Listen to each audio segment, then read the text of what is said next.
was rumbling along trying to make up time and cracking to the yard from the little white line and the ethadrine pills I'd been on all night long. Well, I knew that it was a big mistake, but I'd had a run of luck that had made me late, and I had 6 decks for a boat to the Philippines.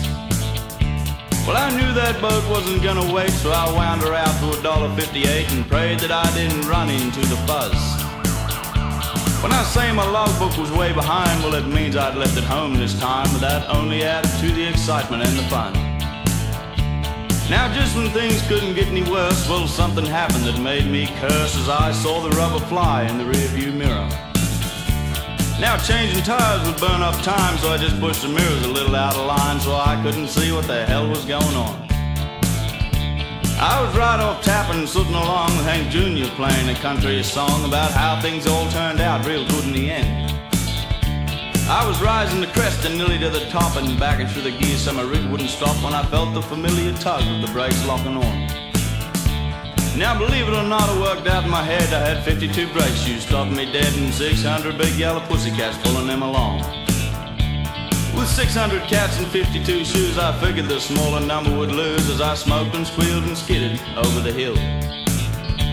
I was making full noise and backing out a high, too smashed to think that I might be gonna die. My powdered brain was ticking like a drop-kick clock.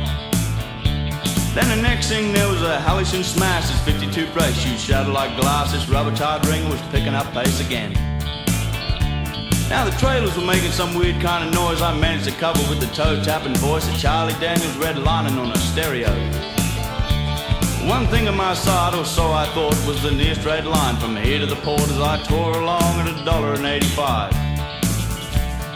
Relieved to know that I'd make it in time, I treated myself to a dirty great line before I slowed right down to enter the city.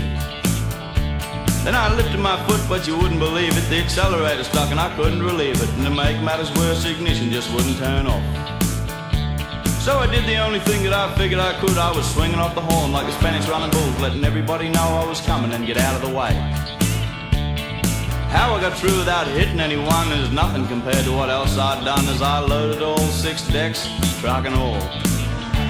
Then I stopped hard up against a concrete slab and everyone looked as I stepped from the cab and I handed my delivery docket to a bloke nearby. With his mouth wide open, he signed the form, then I gave him his half and disconnected the horn, which wouldn't turn off due to the nature of the delivery.